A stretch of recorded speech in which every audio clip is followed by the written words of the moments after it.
તો બંધત્વ આજની ઝડપી અને અનિયમિત જીવનશૈલીની વણમાંગી દેન છે. બંધત્વને નિવારવાના હવે આધુનિક ઉપાયો પણ ઉપલબ્ધ છે. આઈવીએફ, આઈયુઆઈ અને ટેસ્ટ ટ્યુબ બેબી જેવી ટ્રીટમેન્ટ હવે દંપતીને માતા પિતા બનવાની તક આપે છે. ત્યારે દર બુધવારે જીએસટીવીના માધ્યમથી અમારા નિષ્ણાંત આ અંગે માહિતી અને માર્ગદર્શન આપે છે. તો આ સાથે જ શરૂ કરીએ યસ ડોક્ટર.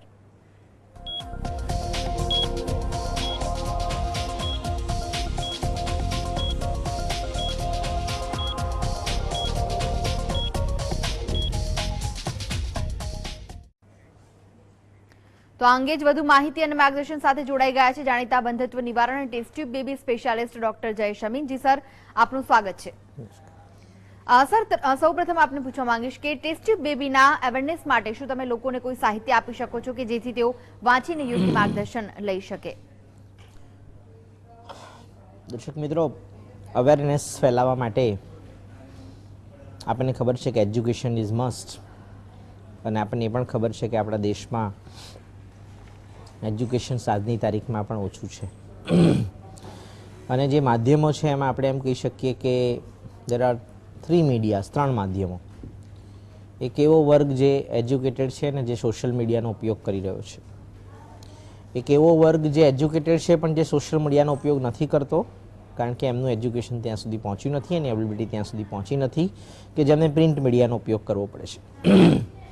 અથવા તો અત્યારે અમે જે કાર્ય કરી રહ્યા છીએ એવા કોઈ મીડિયાનો ઉપયોગ કરો કે જેથી લોકોને એક માર્ગદર્શન મળે. અને ત્રીજો એક એવો વર્ગ કે જેમાં એજ્યુકેશન પુષ્કળ બિલકુલ નથી, લખતા વાંચતા બી કદાચ ન આવડતું હોય તો આપણે તેને ગુજરાતી ભાષામાં 1 to 1 એટલે કે હોસ્પિટલમાં આવીને સમજવું પડે કે આ પ્રોસેસ વિશે શું છે. છતાં બી હું માનું છું કે 80% થી 90% આજના વર્ગને 1 to 1 કન્સલ્ટેશનની જરૂર છે. સોશિયલ મીડિયા પર ક્યારેક એવું બની શકે કે તમે કોઈ એક માર્કેટિંગ એક્ટિવિટીને પારખી ના શકો અને તમે ઓપિનિયન વગર જો આગળ નીકળી જાઓ તો મને એવું લાગે છે કે એ પણ જરૂરી છે કે તમારે એને એકવાર પરીક્ષણમાં લેવું પડે એમ છે.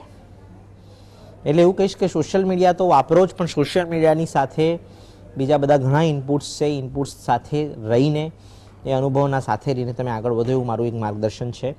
અને અમારી પાસે એવી ઘણી બધી માહિતી પુસ્તિકાઓ મારી વેબસાઇટ ઉપર આઈવીએફ શું છે, આઈયુઆઈ શું છે તે માંડીને આઈયુઆઈ ક્યારે કરાવવું જોઈએ, કોણે કરાવવું જોઈએ, ટેસ્ટ ટ્યુબ બેબી ક્યારે ને કોણે કરાવવું જોઈએ, આઈયુઆઈમાં કેટલી વાર ફેલ જાય પછી શું કરવું જોઈએ, પીજીએસ શું છે, મેલ ઇન્ફર્ટિલિટીમાં શું કરી શકાય, આ બધી લેટેસ્ટ એટલું સરસ સંક્ષિપ્તમાં ફક્ત અડધો કલાકના વાંચનમાં તમને આખી ને આખી દુનિયાની બધી બુકોના તમારા એઝ એ પેશન્ટ ઉદ્ભવતા પ્રશ્નોના જવાબો એની અંદર એવી રીતે નિવારી લેવામાં આવ્યા છે કે મને નથી લાગતું કે હું એના પર વર્ક કરી રહ્યો છું કે ના, એવું થવું જ ના જોઈએ કે જો પ્રશ્ન આ મારા પ્રશ્નોને વાંચે અને એના જવાબો વાંચે તો મને એવું નથી લાગતું કે 99.9% કોઈ ક્વેરી આવે. આ સિવાય હું હજુ એના પર વર્ક કરી રહ્યો છું કે આવી વસ્તુઓ એ દર્દીઓ વાંચે જેને જરૂર હોય.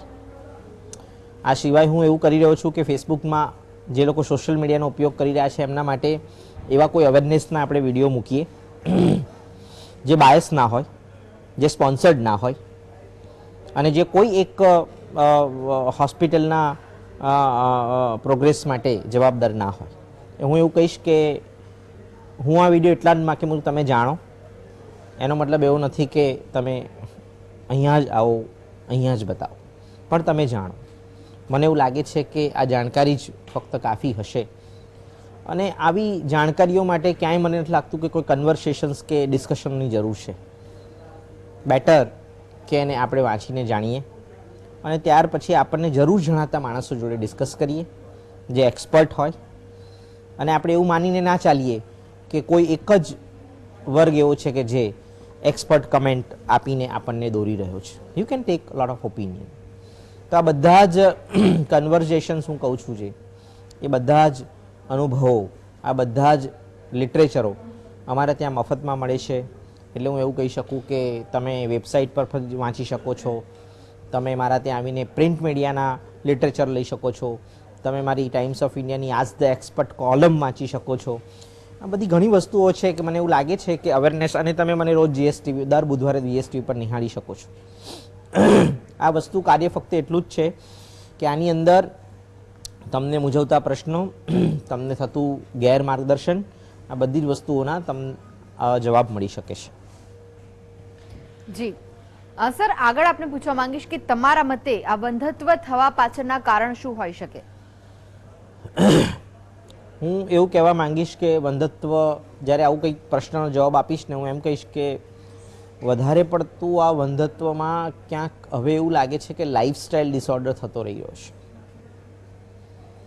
એકદમ અચંબામાં પડી જવાશે. લાઇફસ્ટાઇલ ડિસઓર્ડર, હું કહીશ કે હા, લાઇફસ્ટાઇલ ડિસઓર્ડર થઈ રહ્યો છે. હવે આજે આટલું બધું પર્સન્ટેજમાં વધી રહ્યું છે, લાઇફસ્ટાઇલ ડિસઓર્ડરના લીધે જ વધી રહ્યું છે. આપણે જાણીએ છીએ કે આપણે આપણી લાઇફસ્ટાઇલ મેન્ટેન કરવા માટે મોડા મેરેજ કરીએ છીએ. આપણે જાણીએ છીએ કે આપણા લાઇફસ્ટાઇલમાં આપણી એચિવમેન્ટ, આપણા કેરિયરને આગળ વધારવા માટે આપણે દિન રાત એટલે કે દિવસ રાત મહેનત કરીએ, અને કોઈ ફૂડ હેબિટને, કોઈ જ સ્લીપ હેબિટને આપણે માન્ય રાખતા નથી.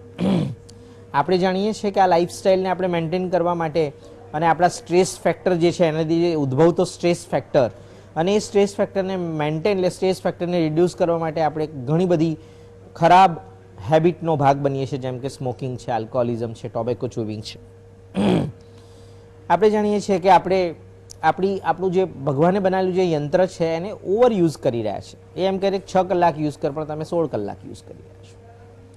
હું એમ કહું છું, આ ભગવાને બનાવેલું જે યંત્ર છે એને તમે આવી રીતે તમારા પોતાની કેરિયરની હરોળમાં જો આવી રીતે મૂકવામાં આવશે, તો મને લાગે છે કે શરીરના જે એફિશિયન્સી છે, પ્રોડક્શન એફિશિયન્સી, આ એક યંત્ર એવું છે કે એને અમુક ટાઈમ રેસ્ટ જોઈએ છે, અમુક ટાઈમ ફૂડ જોઈએ છે, અમુક ટાઈપની એની નિંદ્રા જોઈએ છે, અમુક ટાઈપના તત્વો એના બોડીમાં પ્રવેશવા ના જોઈએ, તમારું શરીર સુડોળ જોઈએ, ઓબેઝિટી ના જોઈએ. આ બધી જ વસ્તુઓ તમે જાણો છો, પણ તમે એને કંટ્રોલ નથી કરી શકતા, કારણ કે તમારા લાઈફસ્ટાઈલના એમ અલગ છે. અને એના લીધે હું એવું માનું છું કે તમારો વિડીયોનો રિપોર્ટ બગડી રહ્યો છે, તમારા સ્ત્રીબીજની ક્વોલિટી બગડી રહી છે, તમારા સ્ત્રીબીજની સંખ્યા ઘટી રહી છે, તમારા બોડીમાં અનેક ડિસીઝ પેદા થઈ રહ્યા છે જે બંધત્વને લગતા છે, અને બંધત્વ કૂદકે ને ફૂસકે વધી રહ્યું છે. એટલે આ એક બહુ સરસ જાણવાનું છે કે લાઇફસ્ટાઇલ ડિસઓર્ડર અત્યારે બહુ મેજર થઈ રહ્યો છે. બાકી બંધત્વના કારણો પુષ્કળ છે. જ્યારે કે આપણે એમ કહી શકીએ કે જન્મજાતથી તો પહેલેથી જ એનામાં એક જેનેટિકલી એવું હોય કે સ્ત્રીબીજ નહીં બનવાનું, સ્ત્રીબીજ છૂટું નહીં પડવાનું, બંને નળું ઇન્ફેક્શન. પણ આ ઇન્ફેક્શન બી હું શું કહું છું, લાઇફસ્ટાઇલ ડિસઓર્ડર જ છે કે આપણે આપણી હાઇજીન મેન્ટેન નથી કરી શકતા, કારણ કે આપણે એના માટે આપણે ટાઈમ ફાળવતા નથી. આપણો ટાઈમ ફાળવવાનો ટાઈમ બીજે પ્રાયોરિટી અલગ છે. 2 ટ્યુબ બંધ થઈ જાય એનું કારણ ઇન્ફેક્શન છે. એ ઇન્ફેક્શનનો સોર્સ ક્યાંથી આવ્યો? બહારથી આવ્યો. એ બહારથી કયા તત્વોમાંથી આપણે બધા જ જાણીએ છીએ, પણ એને આપણે કંટ્રોલ નથી કરી શકતા. એના બધા જ નિયમને આપણે પાલન નથી કરી શકતા. બંને ટ્યુબ બ્લોક હોવી, ગર્ભાશયની કોથળીની ગાદી પાતળી થઈ જવી ઇન્ફેક્શનથી, અંદર ટીબી થઈ જવો, આ બધી જ વસ્તુઓને જનન માર્ગના ઇન્ફેક્શનના કંટ્રોલમાં આપણે બધા એટલા મેચ્યોર છીએ કે કયા તત્વો, કયા વસ્તુઓનો આપણે બેદરકારી રાખવાથી આપણા જનન માર્ગના ટીબી અથવા તો કોઈ પણ લેવલે ઇન્ફેક્શન ના થાય, પણ એને આપણે સાચવી નથી શકતા. તો આ બધી વસ્તુઓ હું એવું કહેવા માંગીશ, આ બંધત્વના કારણો છે. 2 નળીઓ બ્લોક હોવી, ચામડી પાતળી હોવી, સ્ત્રીબીજ ના બનવું, છૂટું ના પડવું, અને ખાસ કરીને સ્ટ્રેસથી એન્ડોમેટ્રિયોસિસ થવો, પુરુષના વીર્યનું રિપોર્ટ ડાઉન થવું, અને જીનેટિકલ ફેક્ટર. કારણ કે કુદરત બી આટલા બધા લોકોનું પ્રોડક્શન કરી રહ્યો છે, તો ક્યાંક તો એવું લાગે છે મને કે કોઈક પ્રોડક્ટમાં ડિફેક્ટિવનેસ તો આવવાની જ છે. એટલે કે જન્મેલા જેટલા બી લોકો છે એના આખા અંગમાંથી કોઈ એકનું ડિફેક્ટિવનેસ, એટલે કે જે જનન અંગ માટે જે જનન અંગો છે એના ડિફેક્ટિવનેસ, એટલે કે ટેસ્ટિસ ના હોવું, શુક્રપિંડ ના હોવું, શુક્રપિંડ નાનું હોવું, અંડાશયની કોથળી ના હોવી, અંડાશયની કોથળી એમ કહેવાય છે કે ગર્ભાશયની કોથળી ના હોવી, આ બધી જ વસ્તુઓ પાછા જીનેટિકલ પ્રીડિસ્પોઝિશન છે, જે કન્જેનાઇટલ માલફોર્મેશન્સમાં આપણે કહી શકીએ છીએ કે આ એક સર્ટેન પર્સન્ટેજ ઓફ પોપ્યુલેશન્સમાં આ બધા પ્રોબ્લેમ આવવાના, જેને પણ આપણે એઆરટી એટલે કે આઈવીએફની જરૂર પડશે. હું એવું કહેવા માંગીશ, આ બધાનો સમન્વય લાઇફસ્ટાઇલ છે, ઇન્ફેક્શન્સ છે, કન્જેનાઇટલ ડિસઓર્ડર્સ છે, અને આ બધામાં હું એમ કહું છું કે લાઇફસ્ટાઇલ એટલું બધું મોખરે છે કે તમે વીક છો, પણ પાછી લાઇફસ્ટાઇલ તમને વધારે વીક બનાવે છે. એટલે આ બધી વસ્તુમાં હું માનું છું કે આ બધા કારણો છે બંધત્વના, જેના પર આપણે ખરેખર પ્રિવેન્શન, હવે સમય આવી ગયો છે કે પ્રિવેન્શનના નિયમો, કેવું આપણને હૃદય રોગ આવે, કેવું આપણે યોગા કરવા માંડ્યા છે, કેવું આપણે હવે આપણને ખબર પડવા માંડી છે કે કેન્સર માટે આપણે આ બધા ફૂડ ના ખાઈએ. એવી જ રીતે બંધત્વને નિવારવા માટે તમારા બોડીમાં આ વસ્તુ ન આવે એના માટે ઘણા બધા પ્રાથમિક એવા નિયમો છે કે જેને તમે પાલન કરો તો હું એવું માનું છું કે વંધત્વને આપણે 100 કોષ દૂર મૂકી શકીએ. બહુ સરસ કહું છું. 2017-2018માં હું મારા નિવેદનોમાં એટલું જ કહું છું કે અત્યાર સુધી ટેસ્ટ ટ્યુબ બેબી એટલે લોકોને એવું જ હતું કે ટ્રાયલ કન્સેપ્ટ એટલે ટ્રાયલોનો મારો. હજુ ઘણા લોકો એટલા બધા મિસગાઈડ થાય છે, કદાચ જો મારો આ સમાચાર સાંભળી છે તો હું એમ કહું છું એટલા બધા મિસગાઈડ થાય છે કે 4 પ્રયત્ન ને 6 પ્રયત્ન ને 7 પ્રયત્ન ને 8 ટ્રાન્સફર ને 8 વાર ટ્રાન્સફરમાં પ્રેગ્નન્સી ના મળે તો પ્રલોભનો આપણે આપવામાં આવે કે તમને ફ્રી કરીએ કે આપણે એમ કહીએ કે એને મની બેક ગેરંટી ને આ બધી જ વસ્તુઓ, આ જે બધા પ્રલોભનો છે, મને શું લાગે છે કે શું ટ્રાયલ કન્સેપ્ટમાંથી હવે બહાર નીકળવાની જરૂર છે? હું કહું છું કે હા, જરૂર છે. અમે અમારા દર્દીને સમજાવીએ છીએ કે અમે ટ્રાન્સફર ફક્ત 2 વાર જ કરીએ છીએ, પણ પ્રિસાઇઝ ટ્રાન્સફર કરીએ છીએ. અમે ટ્રાયલ કન્સેપ્ટમાંથી તમને બહાર નીકળવાનો ખાસ માર્ગ સમજાવીએ છીએ. દર્શક મિત્રો, જો ટ્રાયલ કન્સેપ્ટ કરતા જ રહીશું તો એના મતલબ એવું છે કે આપણે કંઈક એવું બ્લાઇન્ડ સાયન્સ રમી રહ્યા છે. અને બ્લાઇન્ડ સાયન્સમાં શું હોય કે ગર્ભની ક્વોલિટેટિવ વિશે આપણને ડિરેક્ટલી ખ્યાલ નથી. ખાસ કરીને આપણે એવું કહીએ કે 3જા દિવસના ગર્ભ મૂકીએ, ખાસ કરીને આપણે એવું કહીએ કે સારા ગ્રેડના ગર્ભ ના મૂકીએ, એટલે સારા ગ્રેડના ગર્ભ નહીં, ખરાબ ગ્રેડના ગર્ભ મુકાય, ઓલ એવરેજ ગ્રેડના ગર્ભ 5મા દિવસના અથવા તો એકદમ ખરાબ ગ્રેડના ગર્ભ મૂકવામાં આવે. ખાસ કરીને આપણે એમ કહીએ કે અંદરની ચામડીને સુધારવાનો કોઈ પ્રયત્ન ના લઈએ. ખાસ કરીને આપણે એમ કહીએ કે ડીએનએ વિશે માહિતી વગર આગળ વધીએ. તો આ બધી જ વસ્તુમાં પ્રિસાઇઝનેસનો હવે સમય પાકી ગયો છે. તમે તમારા ડૉક્ટરને હવે ફક્ત આઈવીએફ મગજમાંથી કાઢો કે સ્ત્રીબીજ બનાવીને ગર્ભ બનાવવાની ને ગર્ભ ચોંટાડવાની બંને પ્રક્રિયાઓને હવે સેપરેટ બનાવવાનો સમય આવી ગયો છે.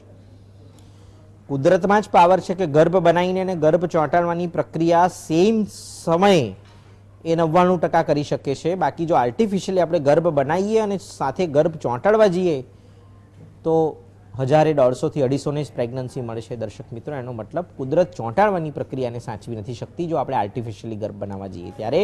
કારણ કે આર્ટિફિશિયલી ગર્ભ બનાવવા જઈએ ત્યારે આપણે વાતાવરણને નુકસાન કરી રહ્યા છીએ. આપણે એક સ્ત્રીબીજમાંથી ગર્ભ નથી બનાવતા, આપણે સેંકડો સ્ત્રીબીજ કરીએ છીએ અને સેંકડો સ્ત્રીબીજથી અંદરનું વાતાવરણ ડિસ્ટર્બ થાય છે, જેથી ચોંટવાની શક્તિ ડિસ્ટર્બ થાય છે. દર્શક મિત્રો, એટલે મારું એ સજેશન છે કે તમારે જો ટ્રાયલ કન્સેપ્ટથી દૂર જવા માટે, એટલે આ જે વસ્તુ છે ને કે આપણે એમ આકર્ષાઈ જઈએ, હું એમ કહું છું કે એકદમ સારામાં સારા સાયન્સનો ઉપયોગ કરો. સૌથી પ્રખર ગર્ભ એટલે 5મા દિવસનો ગર્ભ બનાવો. દેર ઇઝ નો ડાઉટ નાવ કે આપણે 3જા દિવસના ગર્ભ ઉપર જઈએ. 5મા દિવસનો ગર્ભ બનાવો, અંદરની કન્ડિશનનો એક પ્રખરતાથી માહિતી મેળવો કે ટ્રાન્સફર કરવા જેવું છે કે નહીં, અને બહાર કેટલું જીનેટિક મટીરિયલ તમારું 5મા દિવસનું છે.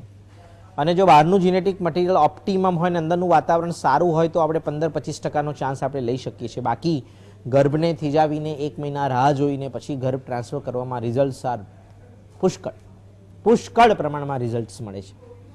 એટલે હું એવું કહેવા માંગુ છું કે જેટલા બી હતાશ થઈ ગયા છે, એક ટ્રાયલ થયો ને હવે ફેલ ગયા છે, 1 વાર કન્સલ્ટેશન હું એમ કહું છું. બીજી વાર ફેલ નહીં જવા માટેનું 1 વાર કન્સલ્ટેશન. હા, હું માનું છું, હું પણ 2 વાર ટ્રાન્સફર કરવાની વાત કરું છું, 1 નહીં 2 વાર ટ્રાન્સફર કરવાની વાત કરું છું. પણ હવે અમે અમારા અનુભવો અને ટેકનોલોજીની મદદથી અમે એટલા બધા પ્રિસાઇઝ લેવલમાં કે નથી જ કરવું, ટ્રાન્સફર કરવું છે તો આટલા રિઝલ્ટ સાથે જ કરવું છે, 2 જ વાર કરવું છે. આવું અમે અમારા પ્રયોગોને પણ અત્યારે અમારા જે એક્સપિરિયન્સ છે એને અમે એટલા પ્રિસાઇઝ લેવલે લઈ રહ્યા છીએ જેથી જેટલા બી યુગલો છે એ ટ્રાયલ કન્સેપ્ટમાંથી બહાર આવે. એ સાયકોલોજી એ વખતનો જે નેગેટિવ આવે ત્યારે એ વખતનું જે બોડી જે પરકશન આપે છે એમાંથી એ બહાર આવે. એક ફિઝિકલ ઇન્વોલ્વમેન્ટ ઓછું થાય, ફાઇનાન્શિયલ ઇન્વોલ્વમેન્ટ ઓછા થાય, એવા અમારા મિશન છે. હું એમ કહું છું કે ટ્રાયલ કન્સેપ્ટ નાણાકીય પ્રલોભનમાંથી દર્દીઓ જેટલા બી છે ઓછા પૈસે ટ્રાયલોના અમુક પ્રલોભનો આ બધામાંથી બહાર આવીને હું કહું છું એક સારા સાયન્સને તમે કોઈક નાણાકીય પ્રલોભનમાં સમજવા જાઓ તો એની અગેન્સ્ટમાં તમે બીજો એક ઓપિનિયન બી લો કે આવા નાણાકીય પ્રલોભનથી કેટલો ગેરફાયદો થઈ શકે છે. કારણ કે બોડી એ જે ઉત્પન્ન કરી રહી છે, ખાસ કરીને સ્ત્રીઓમાં સ્ત્રીબીજ, એ એક એન્ડ પ્રોડક્ટ છે. એ સોનામરો 25 અંદર છે તો 25માંથી 26 થવાની નથી.